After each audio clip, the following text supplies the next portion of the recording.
Oh, this smells horrible. I've had my head in a cupboard in the toilet for the, not in the toilet, but in the head. I'm trying to get that water pump working because I went and looked how much a manual water pump was and it was like 120 euros. But I don't really get seasick.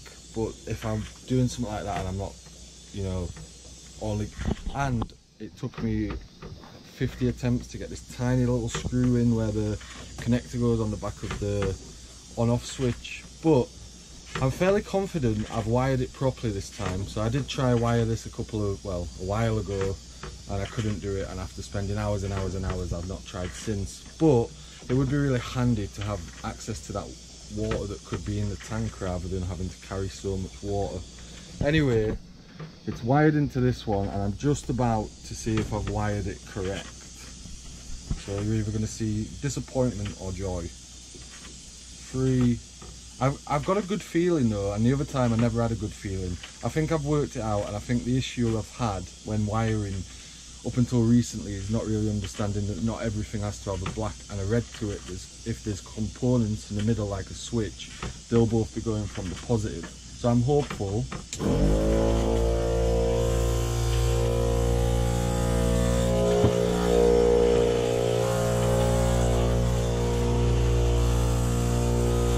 It should go off because it should get the pressure.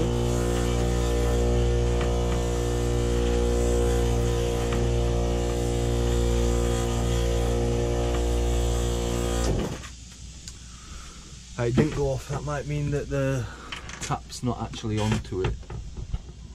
We'll work that out though. But it's working again.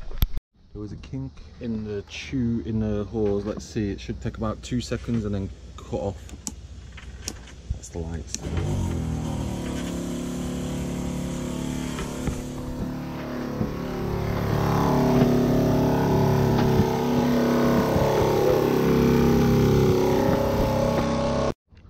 That should be spraying water out of it. Right, I've maybe found a way that I can sail again without going up the mast. So here's the situation. The problem was the halyard for there, that's what went up when I got stuck in that storm. Then we got this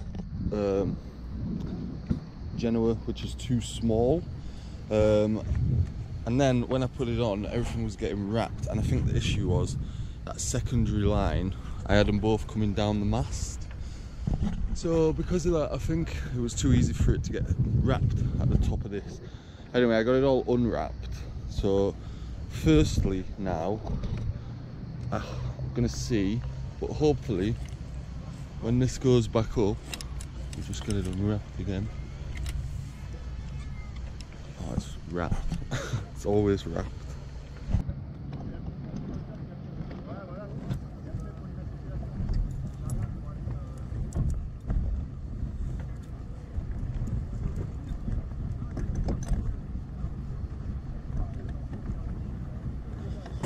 Right, so we're gonna, now that I've unwrapped that, I'm gonna try and pull it up and see if it will furl. The issue is it would only furl so far in or so far out. I think that's because it was wrapped around the other one at the top. I might be wrong, it might be the furler. But either way, if it won't furl and unfurl, we're just going to have to use it the old-fashioned way before furlers were invented, because I can raise it and put it back down and just use it that way. It's just not as practical. So for now, before I run it all through to the cockpit, I'm just going to pull it up off this one. This is weird too. I don't know what's happened. I don't know what all of this is that's coming out of the mast. Probably just touched some fiberglass, but that's probably not good, is it?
now we do have a problem.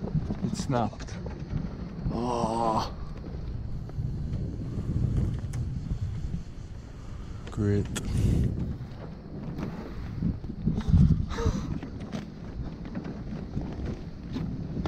Oh. Right, this is an issue. Go back to bed.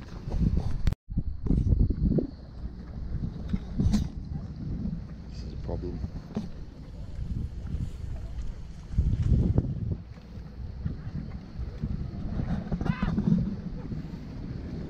What are we gonna do about that?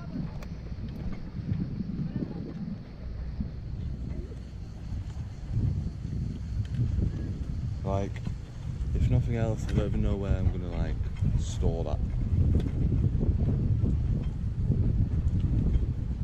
or how I'm gonna even store it. I'm gonna have to do that.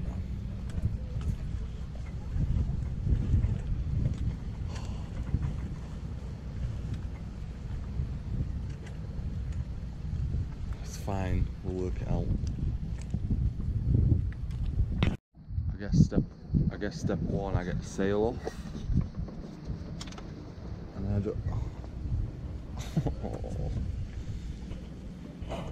Step one, go for a beer and pretend this hadn't happened. Would be good, wouldn't it? Oh, this is not good. At what point?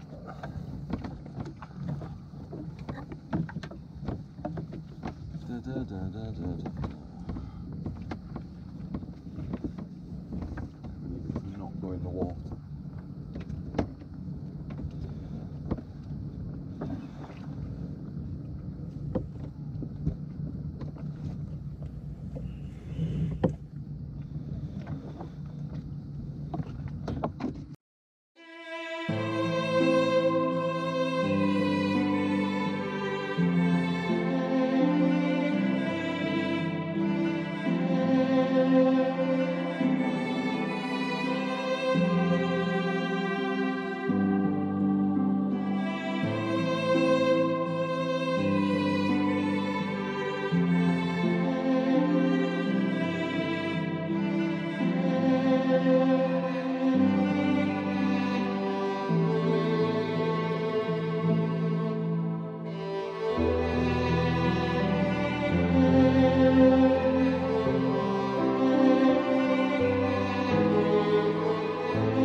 Have to undo the front, move the whole thing along so I can get the sail off.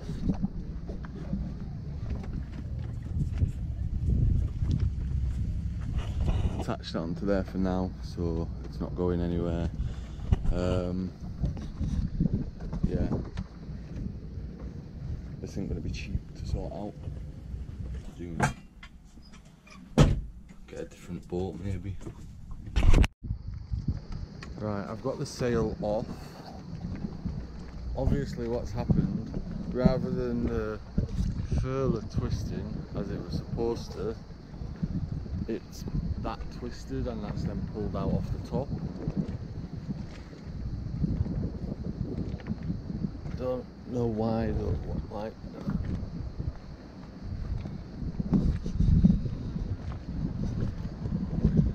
I don't know what we're going to do about that, but we've got the sail off.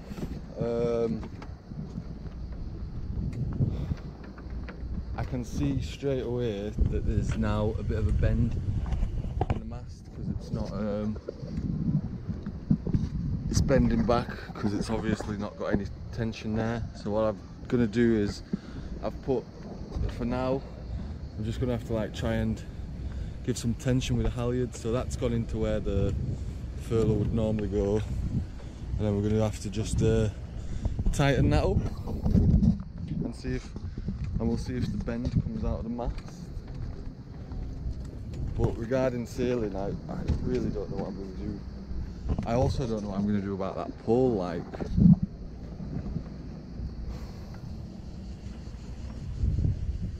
It doesn't like come apart or anything, so.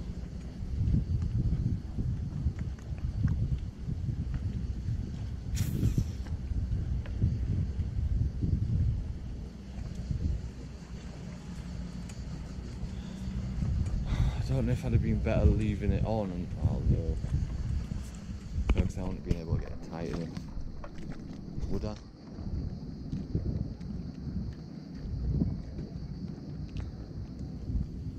You know,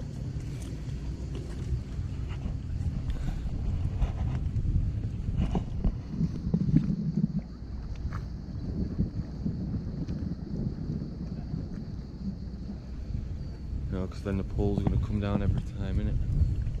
I was just wondering if there's a way I could have like put this pole back up on the halyard, but obviously that would slide.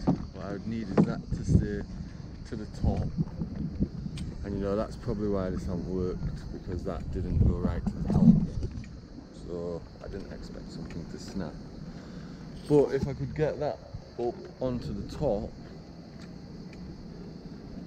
I could in theory still use it.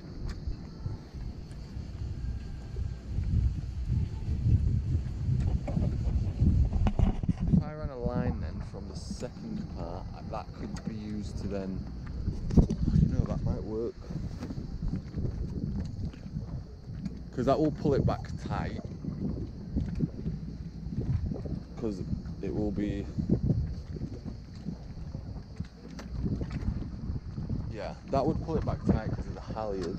It wouldn't obviously be connected at the top as it's meant to be, but that would solve the issue of not having anywhere to put it. And then if I ran a separate line and a roller maybe onto that bit there, coming down and back up and down, maybe I could then still use the sail. Is that not a good idea? I'm gonna go have a coffee, this has been stressful. I think I'm gonna try that. I don't know if it's gonna work. Obviously it won't work as a furl, it won't furl.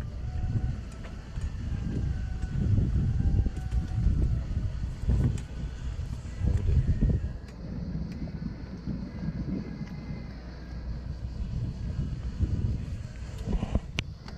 Maybe it would furl. I just don't know if we'll be able to get it tight enough. But all the rigging's gone slack, so I need to do something before the mast falls off. So, do I have a block that could be used? If I had a double block, I could put two on it too. Right, so we've run that block and that halyard through there. We're gonna raise that back up and see if it goes tight. So I'm probably watching now, this isn't gonna work. I don't know. I'm just try it, because why not?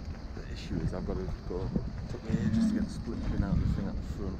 But anyway, let's give it a go. Not going to be easy on my own, I don't think.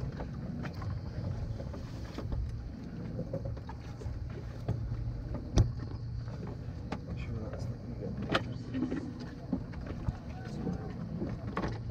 If it goes in the water, it goes in the water.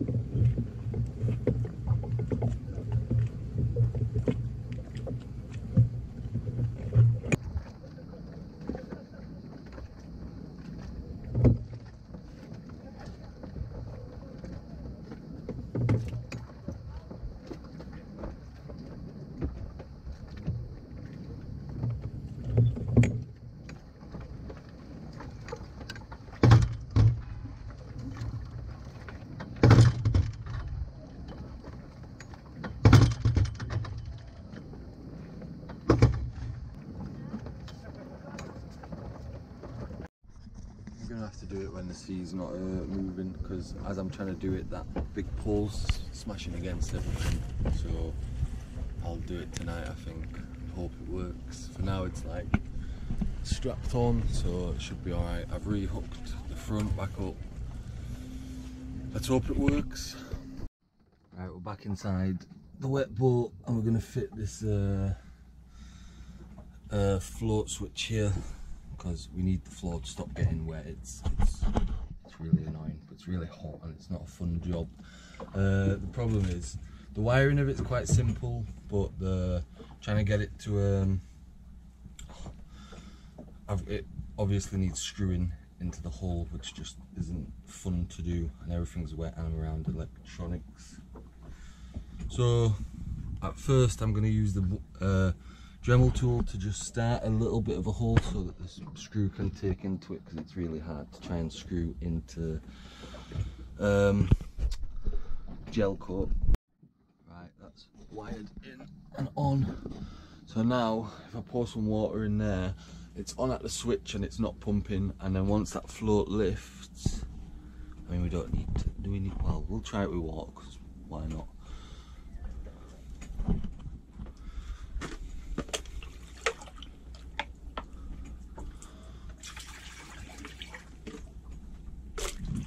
Really, I probably should have faced it the other way around,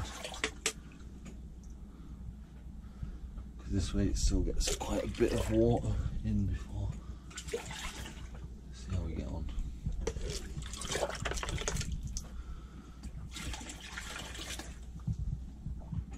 It's not started yet.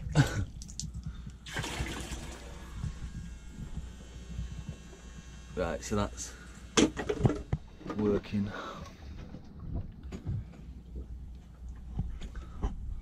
Although if it's like that, it's still always going to have that much in, but I guess it at least stops it going over. That should stop it going over, I hope. We'll see how we get on with it. Because I'm too hot, I did think I'd spaced it enough to put it the other way around, which might have been a bit better.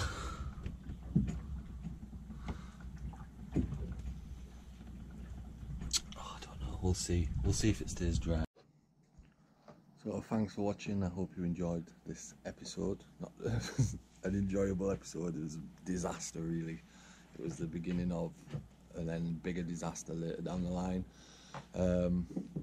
But yeah, you can probably tell I was pretty defeated. I think I hit it reasonably well while recording, but yeah, I didn't know whether when editing that video to put in the sad music or try to put some upbeat music and make it look like I was fine, so that I just broke. But I was really in between boat trips and I just didn't know what I was going to do. So yeah, that's what happened. If you enjoyed the episode, if you could give it a thumbs up for me, it really helps. And we're way over halfway towards the channel being monetized, which is really good. We've got a couple of months left, so a final push should do it. In the upcoming videos, they're going to carry on. There's been a little bit of a break because I've been super busy trying to make clothes to try and make some money, so the link to that is in the description. And yeah, I'm going to go back to just putting the ones from the summer up every day, really, just to catch back up so I can then focus on what I'm doing here. At the minute, I'm not really doing much, I'm just catching up, and then I'm going to get back to work on the boat. But yeah, in the next few weeks, I'm probably going to post a few slightly different videos about like what I learned trying to do YouTube and stuff as well. So if that's not interesting, it's alright, but it might just get a few new subscribers in as well. So yeah, if you want to support the channel, there's links in the description below. But as always, I'm really grateful for everyone who watches the videos, comments, likes and shares. And yeah, see you next time.